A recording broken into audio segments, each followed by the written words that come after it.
बिस्मिल्लाहिर्रहमानिर्रहीम। अस्सलाम वालेकुम।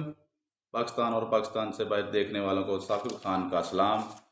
आप देख रहे हैं मेरा यूट्यूब चैनल। तो आज हम कुछ आपको गर्मा गर्म खबरें देंगे।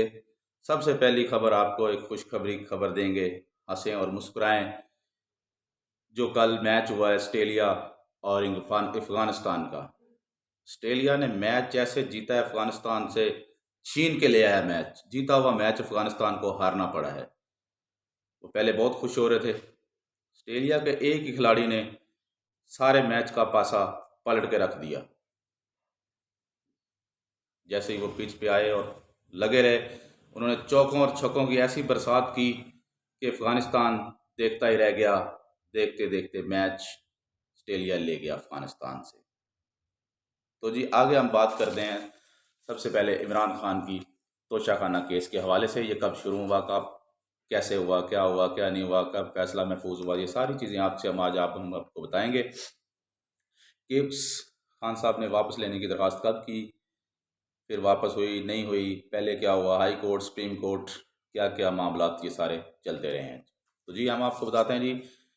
केस वापस लेने की दरख्वास्त 10 माह बाद दी। 21 अक्टूबर 2022 को तोशाखाना रेफरेंस का इलेक्शन कमीशन का फैसला आया। एक हफ्ते के अंदर इमरान खान ने फैसला इस्लामाबाद हाई कोर्ट में चैलेंज किया। चीफ जस्टिस उमर फारूक ने बेंच का किया। चीफ जस्टिस उमर फारूक ने फैसला मुअत्तल नहीं किया, लेकिन मियां वाली की नशिस्त पर ज़िमनी इलेक्शन कराने से रोक दिया। खान साहब इलेक्शन लड़ रहे थे खुद मियां वाली से, तो उन्होंने इलेक्शन करवाने से रोक दिया। इलेक्शन अभी नहीं हो सकता जब तक ये फैसला नहीं आता। तो ये 21 अक्टूबर 2022 से शुरू हो गया सारा मामला था। इसी दौरान इलेक्शन कमीशन का फैसला मुअत्तल ना होने की वजह से इस पर अमल दरामद शुरू हो गया। समातें चलती रही। इसी दौरान इलेक्शन कमीशन ने इमरान खान को तोशाखाना फैसले की बुनियादों पर चेयरमैनशिप से हटाने की कार्रवाई का आगाज चैलेंज कर दिया। इमरान खान के वकील अली जफर के मुताबिक इन्होंने चेयरमैनशिप से हटाने की इलेक्शन कमीशन की कार्रवाई के साथ इलेक्शन कमीशन का तोशाखाना रेफरेंस फैसला, जो इस्लामाबाद हाई कोर्ट में पहले ही चैलेंज किया हुआ था, इसी पिटीशन में लाहौर हाई कोर्ट में चैलेंज कर दिया।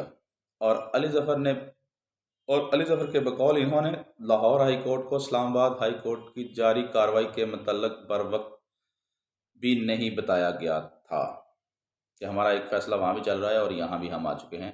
ये भी नहीं बताया गया अदालत को।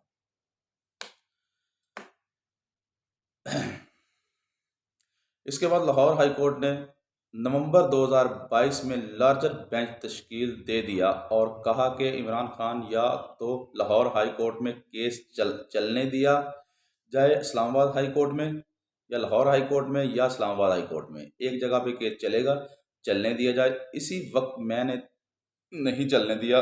दोनों जगह पे एक ही वक्त केस नहीं चल सकता। तो इमरान खान ने 28 जनवरी 2023 को इस्लामाबाद हाई कोर्ट से दरख्वास्त वापस लेने की मुतफिक दरख्वास्त दायर कर दी। 19 जनवरी को समाअत हुई। चीफ जस्टिस ने कहा कि 25 जनवरी के लिए रख लेते हैं दूसरी समाअत। दूसरी तरफ को सुनकर फैसला करेंगे। अगली समाअत पर इलेक्शन कमीशन और मोहसिन शाह नवाज रंजा के वकील ने इतराज़ उठाया और अदालत को कहा, इमरान खान ने लाहौर हाई कोर्ट में और यहाँ की कार्रवाई लाहौर हाई कोर्ट को नहीं बताई, फिर केस यहाँ पहले चल रहा है, यही चलना चाहिए। ये पहले लाहौर हाई कोर्ट में केस चल रहा है तो यही चलना चाहिए। दूसरी समाअत जो है उन्होंने बताई नहीं है, वो वहाँ भी चल रही है, तो इसके हवाले से उन्होंने कुछ नहीं बताया। अगर अदालत ने इसकी दरख्वास्त वापस लेने की मंजूर करनी भी है तो इनके खिलाफ लिख कर दरख्वास्त मंजूर करें, क्योंकि इन्होंने अदालत से चीटिंग की है। फिर मामला चलता रहा। 6-7 समातें हुई। आखिरकार 13 दिसंबर को फैसला महफूज हुआ, जो आज 6 नवंबर तक महफूज है। 19 जनवरी से 6 नवंबर तक के दौरान तोशाखाना रेफरेंस फैसले पर मुकम्मल अमल हो चुका है। कार्रवाई में इमरान खान को सज़ा हो चुकी है, नाअहली हो चुकी, लेकिन 10 माह में इस्लामाबाद हाई कोर्ट से केस वापस लेने की दरख्वास्त पर फैसला महफूज है, वो महफूज ही रहेगा, क्योंकि खान साहब तो बड़ी बुरी तरह हर केस में फंसे हुए हैं, झूठ के पलंदे इनके सर पे मंडला रहे हैं, तो ये इनके लिए बचना नामुमकिन है किसी भी सूरत। ये बड़ा बुरा फंसे हुए हैं, ये उनको भी पता है कि मैं बड़ी बुरी तरह फंस चुका हूँ। तो दूसरी तरफ सियासत में आजकल क्या हलचल चल रही है, मियाँ साहब भाग रहे हैं, क्या भाग दौड़ी चल रही है, पीपल्स पार्टी क्या कर रही है, एमक्यूएम क्या कर रही है, कौन किससे मिल रहा है, कैसे कैसे बातें हो रही हैं जी। तो कल कल एमक्यूएम ने मियाँ नवाज शरीफ से मुलाकात करके इलेक्शन में मुस्लिम लीग नून का साथ देने का ऐलान किया। मियाँ साहब, हम जानते हैं कि आप इंतकाम की सियासत नहीं, मफाहमत की सियासत पर यकीन रखते हैं, लेकिन खदारा जिन्होंने 9 मई को मुल्क पर अदारों पर हमला किया, फ़ौज में बगावत की कोशिश की, जितों ने अमेरिका के कहने पे उनको सज़ा होनी चाहिए, उनको उनके इंजाम तक पहुंचाना चाहिए। ये हमारे अदारे थे, इनके ऊपर इस तरह हमला नहीं करना चाहिए था किसी को भी। तो ये जमातें, काफ़ी सियासी जमातें जो हैं, इसके ऊपर जो है अमल करवाना चाह रही हैं कि ये होना चाहिए। किसके कहने पर सी पैक को बंद किया गया? जिसने कश्मीर का सौदा किया, जिसने मियाँ वाली एयरबेस पर हमला किया, जो फ़ौज और शोता की ट्रैवलिंग करते थे, पाकिस्तान पर एटमी बम गिराने की बातें करते थे, खुदारा उनने इसी किसी भी तरह की बातचीत या मफाहमत हरगिज़ कबूल नहीं, और ना ही आपका वोटर इस बात की हमायत करता है। ये नून लीग वाले नवाज शरीफ साहब को कह रहे हैं जी, आपका वोटर इस किसी भी किस्म की हमायत नहीं करता, कि आपका वोटर कहता है इन सब लोगों को सज़ाएं होनी चाहिए। तो ये तो सज़ा वैसे होनी भी चाहिए इन लोगों को, क्योंकि इन्होंने जो काम किया हुआ है, इनको इसकी सज़ा होनी ज़रूरी है। उधर जी पीपल्स पार्टी क्या कह रही है जी? अवामी रद्द अमल देखते हुए पीपल्स पार्टी को भी 100% यकीन हो गया है कि अगला वज़ीर आज़म मियाँ नवाज शरीफ है, इसलिए आसफ जरदारी ने पीपी की तमाम क़यादत को मुस्लिम लीग नून के मुखालफ बयानिए से सख्ती के साथ मना किया है, जिसके बाद पीपी के रहनुमा खुर्शीद शाह ने मीडिया से गुफ्तगू करते हुए कहा कि पीपी ने मियाँ नवाज शरीफ को नहीं बल्कि शहबाज शरीफ को वज़ीर आज़म बनने से रोकने का कहा है। खुर्शीद शाह ने मज़ीद कहा कि हम शहबाज शरीफ के इत्तेहादी थे, हर फैसले मशावरत से होते थे, लिहाजा शहबाज शरीफ पर तनकीद करना गलत है। ठीक है जी, ये पीपल्स पार्टी कह रही है। पीपल्स पार्टी को कुछ नज़र नहीं आ रहा, पीपल्स पार्टी के हाथ से जाता हुआ सिंध भी नज़र आ रहा है उनको। अगला वज़ीर आला भी हो सकता है कि पीपल्स पार्टी का वहाँ पर ना हो। ठीक है जी, ये काफ़ी हद तक प्लान हो चुका है कि अगला वज़ीर आज़म सिंध का कौन होगा। हो सकता है कि दोबारा ये सारी चीज़ें देखने के लिए, जैसे पंजाब में शहबाज शरीफ हैं तो सिंध में मुस्तफ़ा कमाल था, हो सकता है कि अब उसके हाथ में पूरे सिंध की डोर दे दी जाए इलेक्शन के बाद, हो सकता है उसी को वज़ीर आला बना दिया जाए। तो इसी के ऊपर मैं बताया था, कौमी मूवमेंट पाकिस्तान एमक्यूएम का वफद पाकिस्तान मुस्लिम लीग नून के मरकज सेक्टर पहुंच गया। एमक्यूएम का वफद मुस्लिम लीग नून के कायद मोहम्मद नवाज शरीफ से मुलाकात करेगा।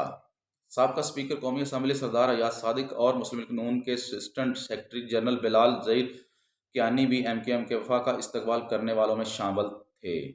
सारे लोग एमक्यूएम आज उनके मॉडल टाउन ऑफिस आई है और वहाँ पे उनके साथ बातचीत चल हुई है उनकी। डॉक्टर फजूक सत्तार और मुस्तफ़ा कमाल भी वक्त शामिल थे।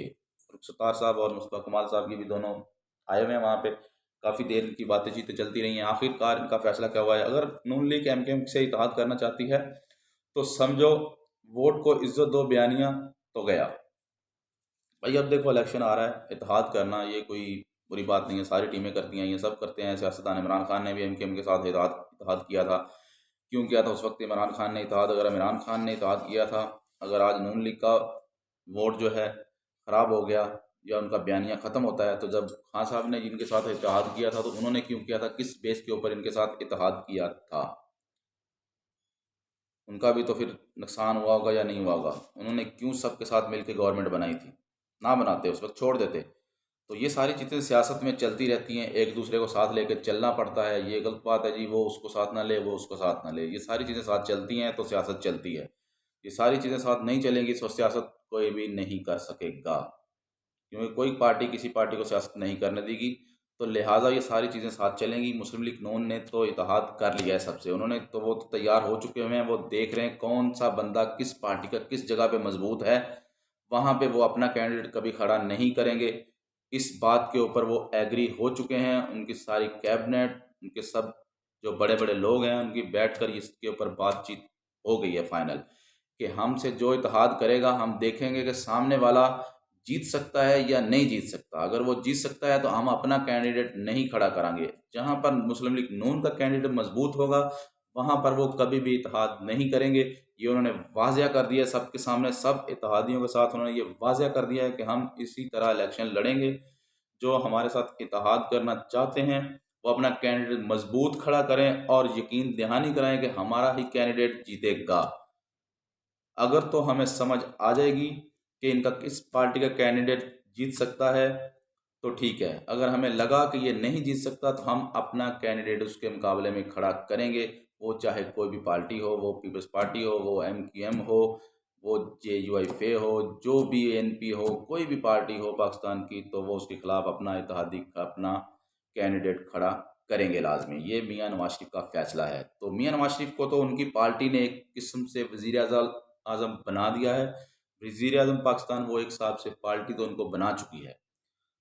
अब देखें इलेक्शन आ रहे हैं तो क्या फैसला होता है क्या नहीं होता, ये भी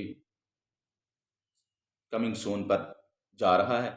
तो हमें दीजिए इजाज़त। अल्लाह हाफिज़।